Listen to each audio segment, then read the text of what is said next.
Tonight, we're heading north, somewhere cold. Wind howling through a fjord. You can hear the creak of a wooden hall and the crackle of a fire that est somehow both comforting and a little smoky. Settle in, get under a blanket, maybe light a candle that smells like pine and bad decisions. Because tonight, we're talking about something very serious. Sleep. Viking sleep. Apparently, people in the Viking Age, those axe-throwing, raid-loving, storytelling Norse folks, actually slept better than most of us do now, which is kind of offensive, considering they lived without memory foam, blackout curtains, or melatonin gummies. So, how did that happen? Why were people who spent half their time sailing into storms or burning down monasteries the ones getting the best night's rest in history? Let's find out. Let's start with the basics. Vikings didn't have beds like we imagine.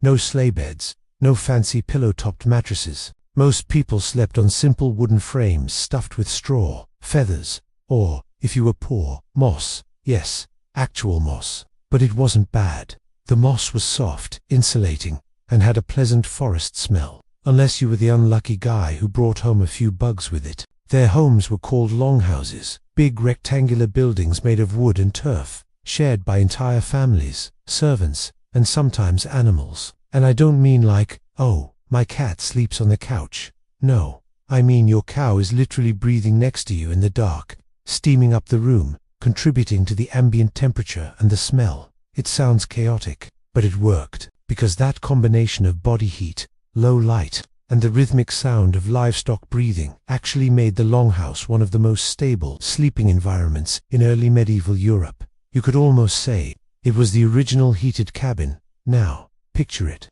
It's the year 850. Outside, the wind is slicing across the fjord, icy and relentless. Inside, there's one long hearth running down the center of the room. The smoke rises slowly through a hole in the roof, or doesn't, if it's windy enough to blow the smoke back down, in which case, congratulations, you're now marinating in it. But weirdly, the Vikings liked it that way. The smoky interior actually kept insects away and helped preserve the wood beams. The smell of charred oak and peat became part of what comfort smelled like. If you grew up in a Viking home, the scent of smoke meant warmth, food, and yes, bedtime. Let's float over to their daily rhythm, because it's one of the big secrets to why they slept so well. Vikings lived almost entirely by natural light. They didn't have clocks, obviously, so they slept and woke according to the sun and the seasons. In summer, that meant short, bright nights with naps sprinkled in. In winter, when daylight lasted about 5 hours, they went into full hibernation mode. And this wasn't just extra sleep. There's some evidence they practiced something called biphasic sleep, which basically means 2 rounds of rest, a first sleep and a second sleep, with a quiet, reflective hour in between. During that middle time, people might tend the fire, whisper prayers to the gods, or just lie there and think. It sounds eerie, but kind of peaceful too. Imagine waking up around midnight, poking at the embers, maybe humming to yourself, then drifting back into sleep without the pressure of alarms or deadlines. Modern scientists say this kind of segmented rest might actually be healthier for the brain, but Vikings didn't need a TED Talk to tell them that. They just did what felt natural. Let's talk about stress, or rather, the strange Viking version of it.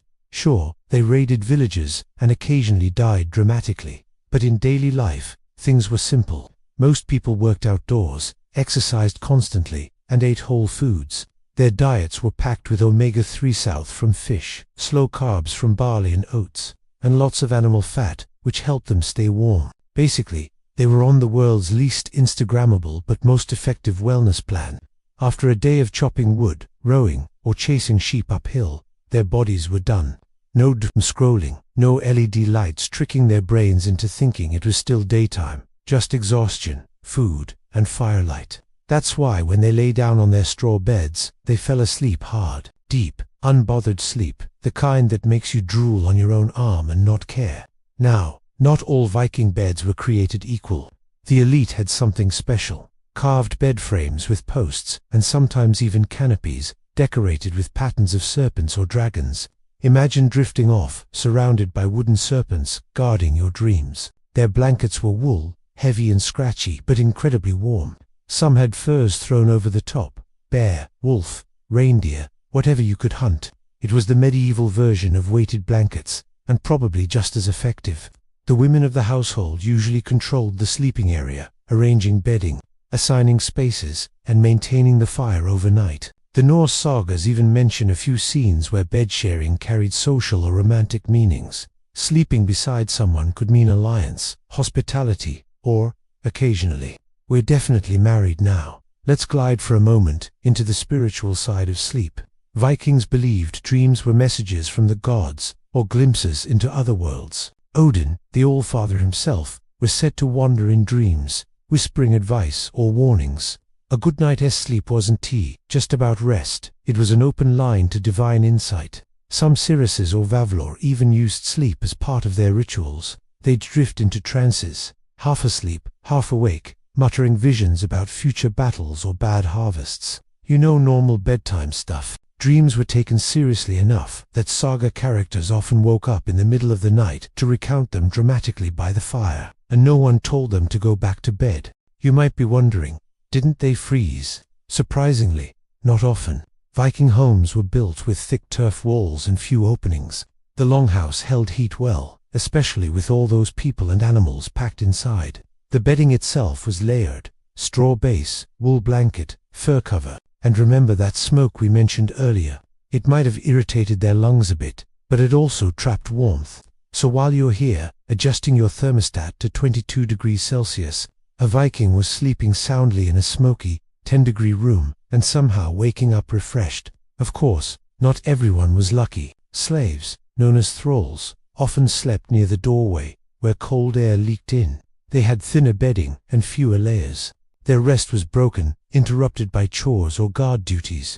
But even then, the rhythm of natural light and exhaustion probably gave them more consistent sleep than the average person doom-scrolling at 2 a.m. today. Let's drift now into something slightly poetic, the soundscape of a Viking night. No engines, no buzz of electricity, just the hiss of the fire, a few murmured snores, and maybe the sound of the sea outside. If you lived near the coast, waves would lap against the shore all night, steady and endless. It's no wonder people slept so well. Their world sounded like a white noise machine, just without the rainforest mode, and it wasn't silent inside either.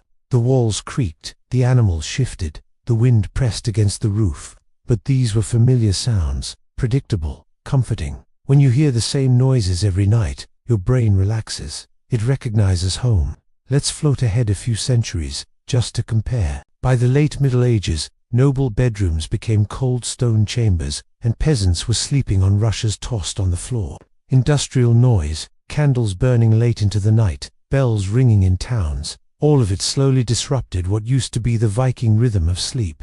So ironically, as civilization advanced, our sleep got worse. The Vikings, with their smoky rooms, heavy blankets, and quiet winters, had already figured out the secret. No technology, no anxiety about being productive, just darkness, warmth, and routine.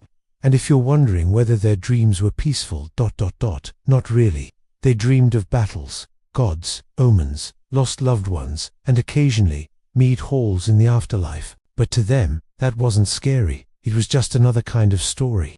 Sleep was when the boundaries between life and myth blurred. Even death itself was sometimes described as sleeping in Odin's hall, which is a poetic way to say, I'm gone, but I'm chilling. Let's close this first part where we began, in that longhouse, fire dimming to embers. Outside, snow is falling softly. Inside, the last murmurs fade as everyone drifts off. The cow snorts. A child rolls over. Someone pokes the fire with a stick and sighs. There's no moonlight through the window, because there isn't one. Just total darkness, the smell of smoke, and the weight of a fur blanket pressing you down into the straw. If you could somehow step back in time and lie there with them, you probably wouldn't last long on the smell alone. But after a while, your heart would slow. You'd match their breathing, and you'd sleep. Deep, ancient, dream-heavy sleep. The kind we all keep trying to find again. If you're still awake, impressive, you've officially outlasted a Viking bedtime. Let's pick up where we left off, inside that smoky longhouse, surrounded by people, animals, and the faint sound of someone softly snoring into a fur blanket. Tonight, we're going deeper into Viking sleep life, the domestic side. Because while the men get all the historical credit for sailing into storms and setting fire to monasteries, it was Viking women who actually ran the home. They were the real managers of rest, the original sleep coordinators of Scandinavia. In Norse society, a married woman was the undisputed boss of the household. The title was husfrua, literally lady of the house. When the men went off to raid or trade, she stayed behind to oversee everything. Livestock, food, children, servants, and yes, who slept where. The bed wasn't just furniture. It was a symbol of authority. In fact, when a woman took over a household, she was handed a set of keys, and the marriage bed was part of her domain. She arranged the bedding, stored valuables underneath, and sometimes even held family meetings from it. Picture that, sitting upright in a bed carved with dragons, giving out orders while someone churns butter in the corner. Beds were status symbols. The wealthier you were, the higher and fancier your bed frame.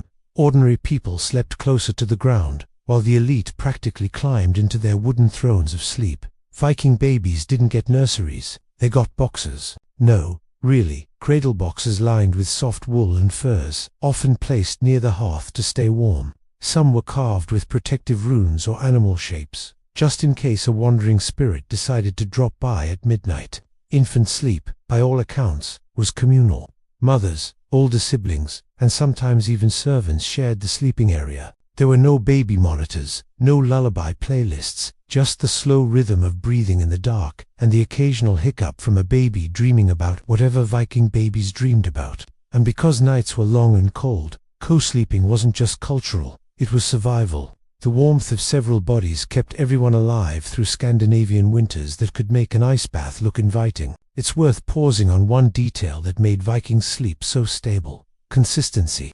The household routine was tied to the fire. The husfrua would bank the fire before everyone settled down, covering the embers with ash so they smoldered slowly through the night. The light was dim, red, and flickering, basically a prehistoric nightlight. Woolen curtains or wall hangings helped trap heat, and they also softened the echo of the big hall. The air might have been smoky, but it was warm and still. And that combination of warmth, dim light, and predictability does something magical to the human nervous system. It tells your brain, it's dark, you're safe. Sleep now. Compare that to us, staring into glowing rectangles until our eyes buzz. The Vikings didn't have melatonin supplements, they just had firelight and exhaustion. Now, not everyone got to enjoy 8 uninterrupted hours. In large farms or settlements, someone usually stayed half awake, tending the fire, watching for predators, or listening for raiders, who might think midnight was a great time for a surprise visit.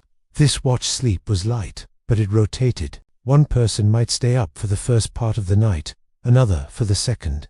By morning, everyone had dozed at least a few hours. If you were that unlucky person assigned to watch duty, you'd probably sit by the door wrapped in fur, poking the coals and trying not to drift off.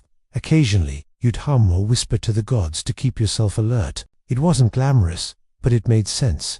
In a world without walls, locks, or alarms, the only real security system was an insomniac with a stick. Now let's talk about one of the strangest places Vikings managed to sleep: their ships. You'd think, a longship, open deck, no roof, constant waves would be the worst possible place to get some rest. But somehow, it worked. Crews took turns rowing, so when half the men were working, the other half were lying down under the benches, wrapped in cloaks or furs. The ships were long and narrow, but the rhythm of the sea acted like a cradle. That gentle rocking, the splash of water against the hull, it lulled them into shallow, rhythmic naps. Some modern sailors say the same thing. Once you adjust, you can sleep through anything. The Vikings clearly agreed, because they sailed all the way to Greenland, Iceland, and North America, and still managed to stay functional without ever checking into a hotel. When night fell in a longhouse, sleep didn't happen immediately. First came storytelling. The sagas we know today, those long, dramatic tales of warriors, gods, and revenge, began as bedtime stories. Someone would sit near the fire, often an older member of the family, and start reciting.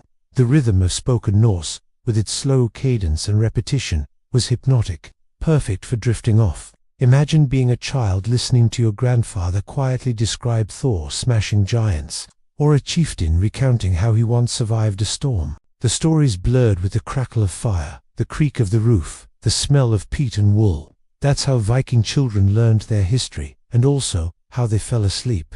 Let's talk about something that doesn't get enough attention in history: smell. Viking homes smelled like smoke, wool, salted meat, and sometimes fish. Not exactly lavender and linen, but it was familiar. The brain links familiar smells to safety.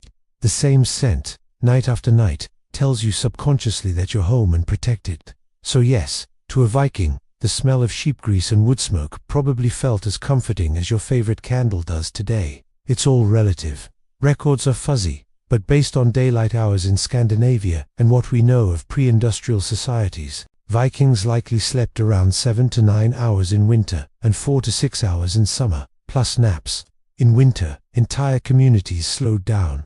Farming stopped, sailing stopped, even fighting mostly stopped. That's when people repaired tools, told stories, and, frankly, caught up on rest. Some historians call it the Norse hibernation period. So yes, there were months where you basically ate, repaired things, and napped, which, to be honest, sounds like an excellent lifestyle. It's easy to forget how much modern timekeeping messes with us. Vikings didn't measure their day in hours or minutes. They used natural markers: sunrise, sunset, mealtimes, chores. Without artificial light or alarms, sleep just happened when it felt right. You got tired, you lay down. You woke up when the light returned or the rooster yelled at you. This flexibility meant their circadian rhythms stayed aligned with the seasons. The long summer days didn't make them anxious about bedtime, and the dark winters didn't make them feel lazy. They accepted the cycle instead of fighting it. Imagine how much better we'd all sleep if we stopped feeling guilty about going to bed early in winter. The Vikings would definitely approve. Dreams, as we mentioned before, were considered important, even prophetic. But they also shaped how people prepared for sleep. Before bed, some families offered small tokens to household spirits called landvita, guardians of the home and land. A drop of ale, a piece of bread, something to keep them happy. It was both superstition and mindfulness, a small nightly ritual that helped people wind down. And winding down is key. You can't charge into sleep like a raid. You have to drift there slowly. The Vikings, without realizing it, built that into their evenings: eat, talk, fire, story, offering, sleep. That's the kind of structure sleep researchers today would call excellent sleep hygiene, which is hilarious, considering these people rarely bathed. Speaking of hygiene, what about pillows? They existed, but not for everyone. Wealthy Vikings had stuffed linen or woolen sacks for their heads. Poorer folks used rolled-up cloaks or their arms. Their S1 archaeological find from a Viking burial showing a beautifully embroidered pillow stuffed with feathers, apparently a luxury item. Which tells us two things. 1. Good pillows were rare enough to bury with. 2. Even fierce warriors appreciated neck support. Priorities. Let's take a step back for a moment. Why does all this matter? Why were Vikings, of all people, so well? It comes down to certainty. Their lives were physically demanding but mentally simple. You worked, ate, slept. You knew your place in the household. You knew what tomorrow looked like. There were no midnight emails, no existential scrolling, no 24-hour news cycle telling you about disasters 3 continents away. Their world was dangerous, sure, but that danger was direct and understandable. If you saw a storm, you stayed inside. If you saw raiders, you fought or fled. There wasn't the slow, abstract anxiety of modern life humming in the background. That's the paradox. The Vikings lived harder lives, but probably slept softer. Let us end this part with a little scene, the kind that might be played out 1,000 years ago in some coastal farmstead in Norway. Outside, the snow has piled against the door. The sea is frozen at the edges, the stars sharp and bright. Inside, the longhouse glows orange from the fire. A woman banks the coals. A man stretches out his legs beside her. A baby mumbles in its cradle box.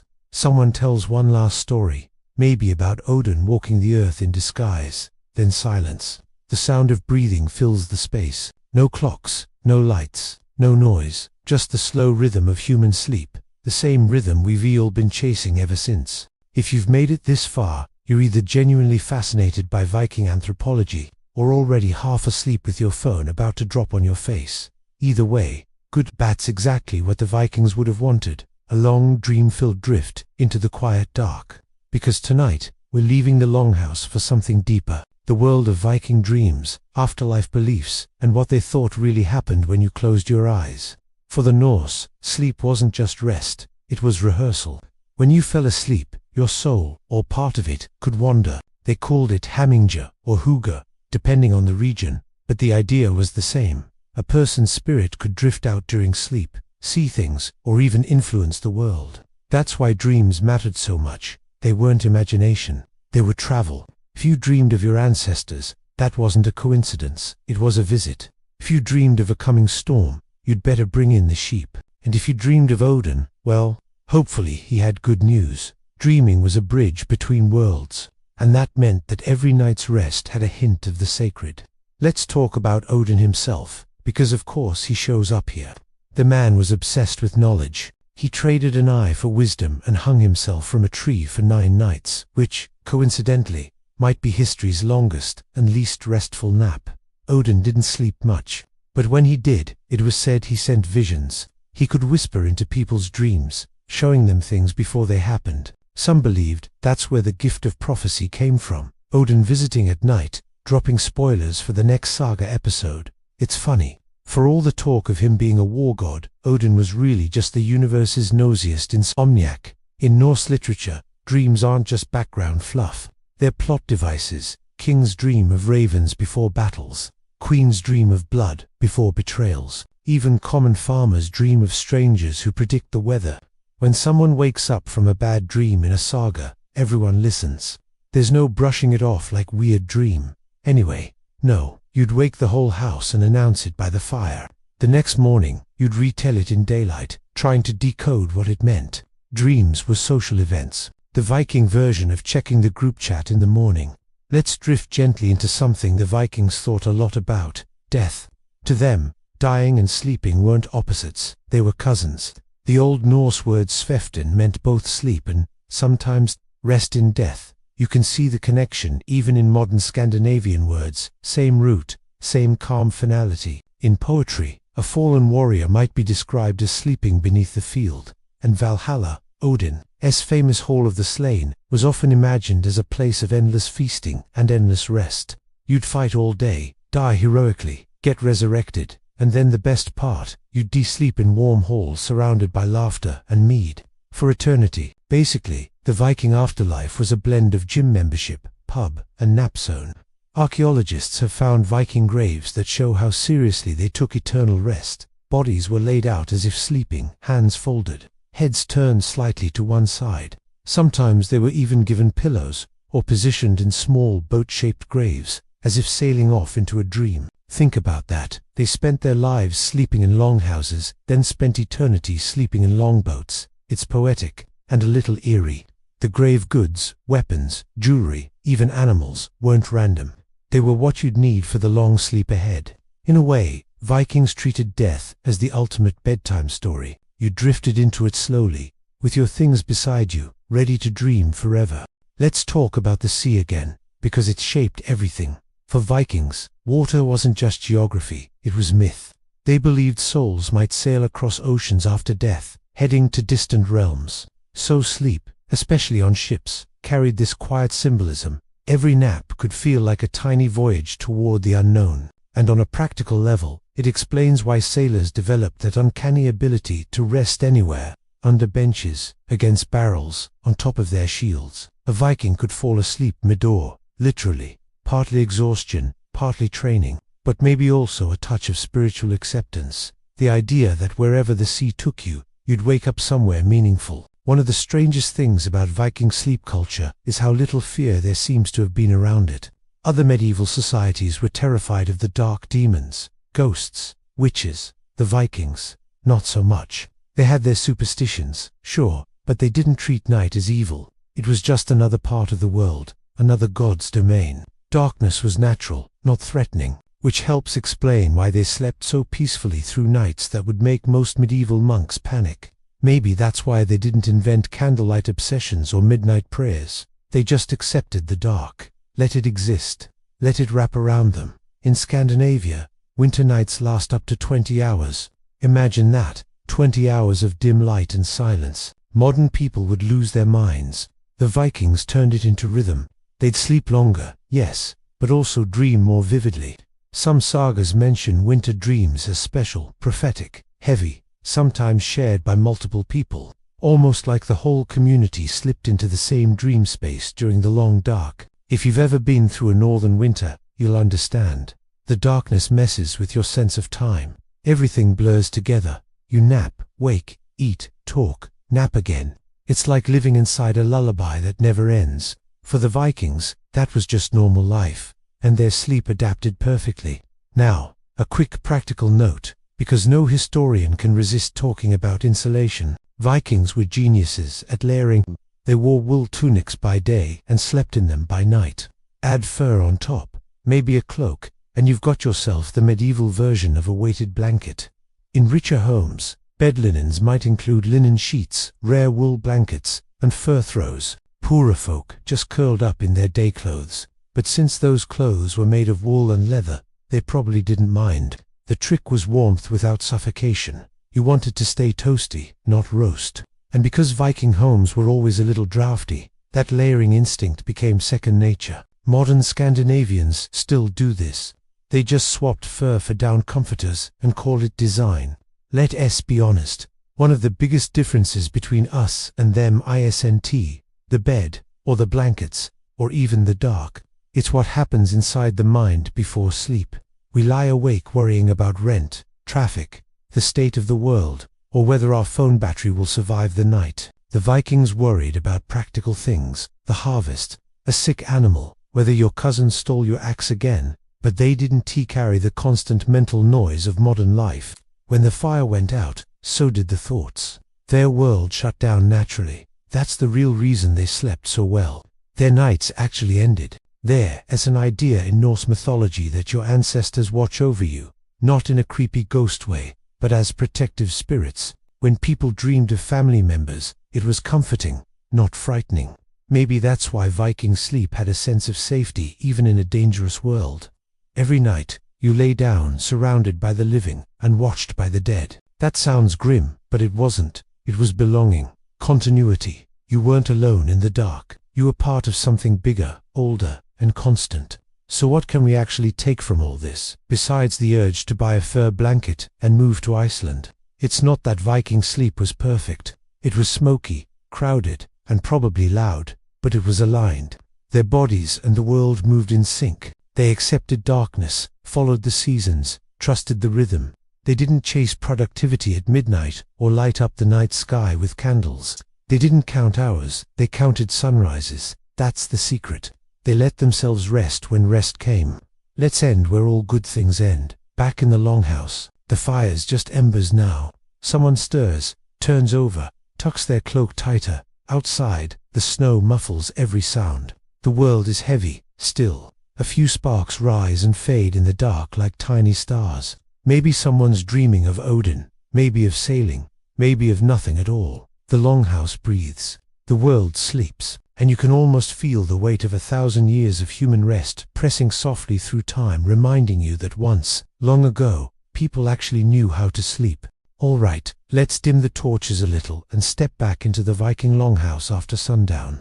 Outside, the North Sea wind is probably howling, but inside it's a different world. Warm, smoky, and if you can get past the smell of wet wool and smoked fish, almost cozy. The Vikings didn't have electricity, Netflix, or even a candle industry worth mentioning, but they knew how to settle into a night. The longhouse was the heart of every Viking farmstead. Picture a massive wooden hall, 30 to 70 feet long, with a thick turf roof and smoke creeping lazily toward the rafters. Along both walls were raised wooden platforms, half bench, half bed, where everyone slept, ate, and sometimes argued about who stole whose goat. These weren't private bedrooms. Families, workers, and even a few animals all shared the same room.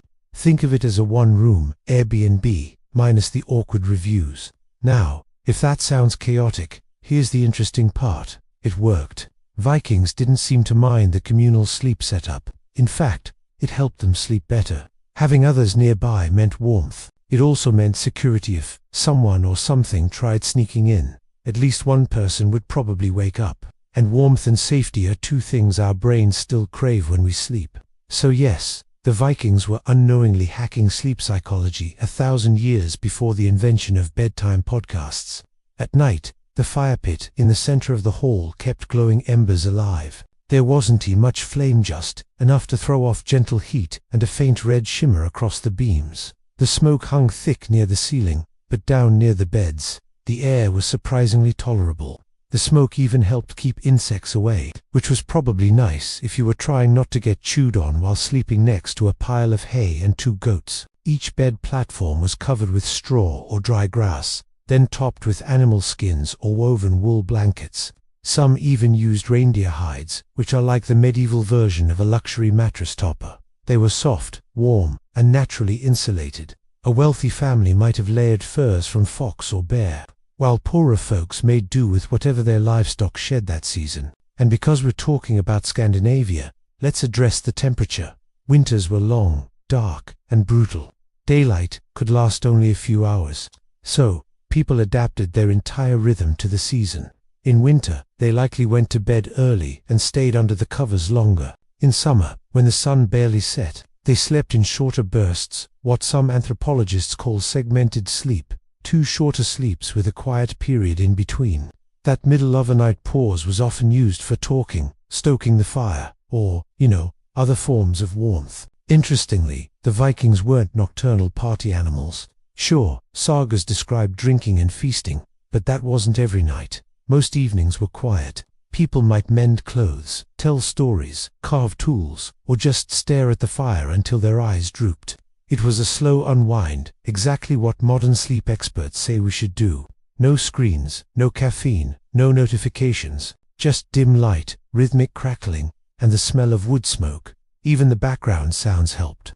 The muffled breathing of others, the crackle of the hearth, the wind pressing against the walls, it all created a natural kind of white noise, the kind that makes your body think, yeah, it's safe, time to shut down. And while privacy was basically non-existent, Vikings didn't seem to care. Their sense of individuality wasn't like ours. They thought in terms of family, clan, and duty. Sleeping together wasn't embarrassing, it was practical and normal. In that shared warmth, they felt belonging. And belonging, oddly enough, helps people relax. Let's also talk a bit about lighting, or the lack of it. After sunset, things got dark. There were oil lamps made from animal fat, but they were expensive and messy. Most nights, the only glow came from the fire pit and maybe a torch near the chieftain's seat. This darkness mattered. It told their bodies, hey, melatonin time. No LED glow interrupting their circadian rhythm. No streetlights shining through a window. Their nights were pitch black, and their sleep was deep. And then there's the smell. It's easy to imagine the longhouse as disgusting, but that's a bit unfair. Yes, it was smoky, and sure, livestock smells weren't ideal, but it wasn't rot or filth. Vikings were surprisingly clean by medieval standards. They bathed weekly far more often than most Europeans of the time. They even had grooming kits with combs, tweezers, and ear picks. So, their sleeping quarters, though rustic, weren't the disease pits people sometimes picture. When the wind howled and the snow piled high outside, that smoky, crowded hall must have felt like a fortress. The warmth, the familiar faces, the rhythmic sounds, all of it lulled them into a kind of deep, dream-heavy rest we'd probably pay for today in a Scandinavian wellness retreat. And in that sleep, they dreamed. Norse sagas mention dreams often omens, prophecies, strange visions. Vikings believed dreams were messages from the gods or glimpses into other realms. So, their sleep wasn't just rest, it was part of their spiritual world, a nightly crossing between the mundane and the mystical. So while we toss and turn under synthetic lights, they fell asleep to the firelight, convinced that Odin might drop by in a dream. Let's drift next into something we rarely think about: the Viking mind itself, because there's another layer to why they slept so well. Not just the fur blankets or the darkness, but their entire philosophy of rest and work. We'll wander into that next. So far, we've looked at the physical side of Viking sleep, the furs, the fires, the communal warmth, and that lovely mix of hay and goat perfume. But there's something deeper going on, something psychological. Because let's be honest, if most of us had to sleep in a smoke-filled wooden hut with 20 other people, we'd be on the verge of an existential breakdown by night 2. But Vikings, they slept soundly. And that wasn't just because they were exhausted from rowing or farming. It had a lot to do with how they thought about life itself. Let's start with stress, or, more accurately, the lack of modern-style stress. Sure, Viking life wasn't easy. They had raids, famines, diseases, and occasionally, the neighbors trying to burn down their lot. But what they didn't have was constant mental noise.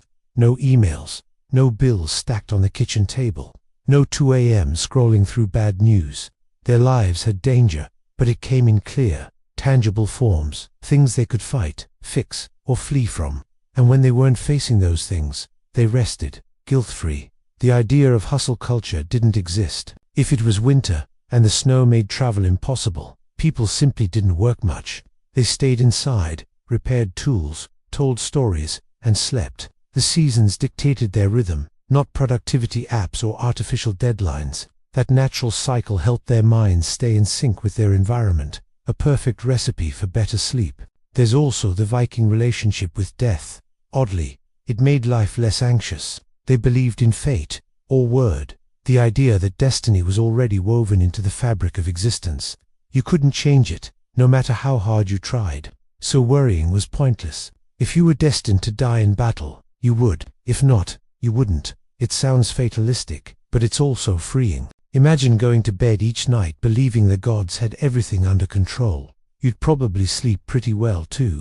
And speaking of gods, the Vikings' mythology had a surprisingly comforting side. They believed that the world, though chaotic, had order and meaning.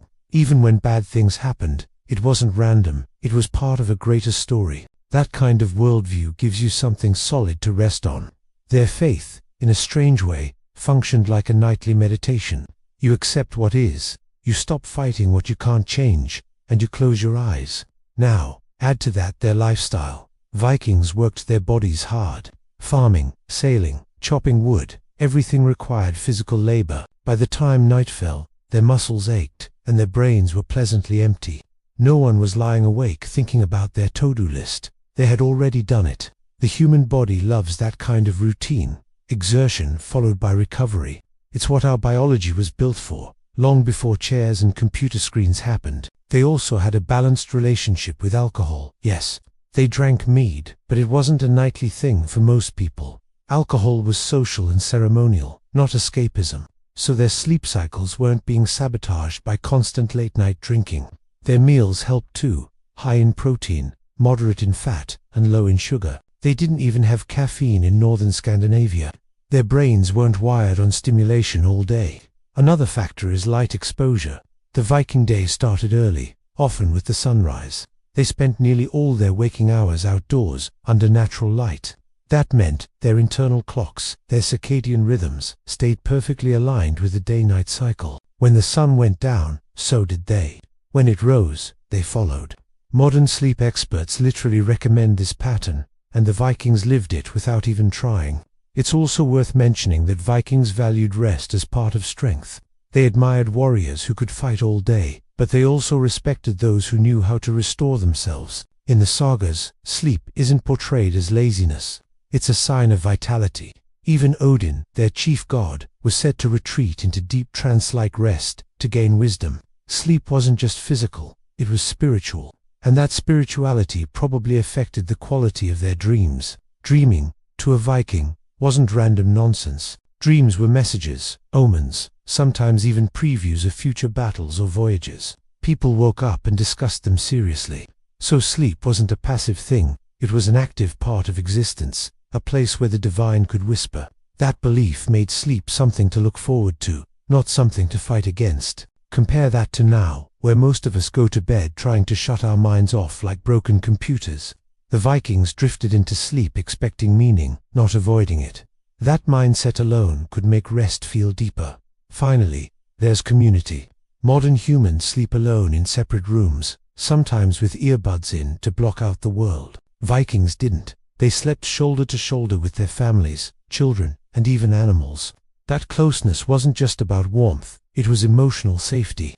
The sound of breathing, the small movements, the shared stillness, it all reinforced the sense that you weren't alone in the dark. So when we say Vikings slept well, it wasn't luck. It was the sum of everything they believed and practiced: physical exhaustion, acceptance of fate, natural rhythm, community, darkness, and faith.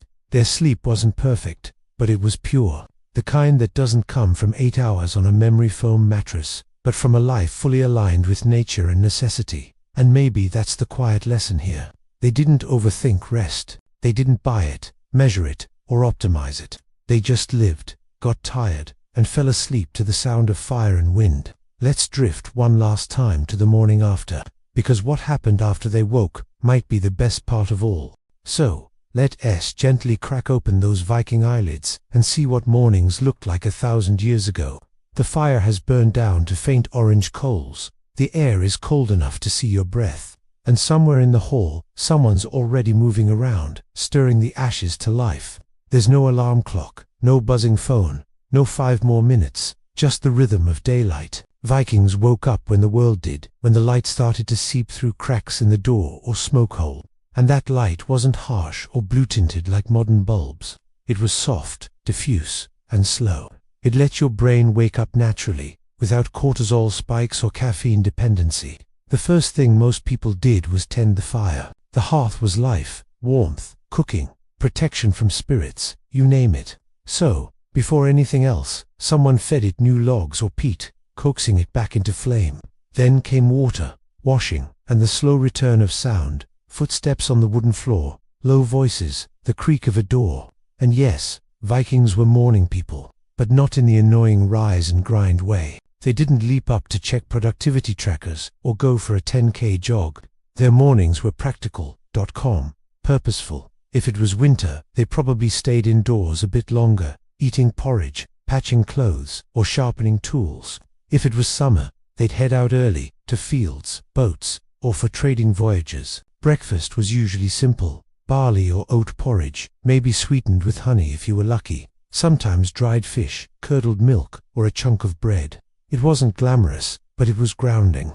The kind of meal that says, you've got a long day of rowing, chopping, and being an overall Norse legend ahead of you. And because we're talking about rest, it's worth noting that Vikings didn't sleep in one solid block all year round. Anthropologists believe they sometimes practiced what's called biphasic sleep, 2 separate chunks of rest divided by a short waking period. Especially during the long, dark winters, people might sleep a few hours, wake up in the middle of the night to talk or pray, and then fall back asleep until morning. It wasn't insomnia, it was just normal. Their bodies followed the light, not a clock. Imagine that, waking up in the stillness of the night, maybe adding a log to the fire, whispering a story to someone next to you, or just sitting quietly listening to the wind, then curling back up under furs until dawn. That half-conscious pause probably made sleep feel longer, deeper, and more memorable, the kind that leaves no trace of restlessness. When the full day began, they didn't rush. Life was hard, but not frantic. Tasks flowed with daylight. If you were farming, you worked with the sun's rise and set. If you were sailing, you used the tides and winds. The idea of constant time pressure just didn't exist, and here's where it gets poetic. Their mornings were noisy but peaceful. Roosters, children, the hiss of the fire, the low murmur of prayers or greetings. No mechanical sounds, just human ones. They also believed mornings had power. Dawn was considered a sacred moment, the meeting point of night and day. Many rituals, blessings, or offerings to the gods happened at sunrise. It wasn't about superstition, it was gratitude. Waking up alive in a brutal world was something worth acknowledging. Then, of course, came the physical side again. Every Viking's morning started with movement. Walking, lifting, rowing, chopping, even carrying water counted. The body woke up fully, no coffee required.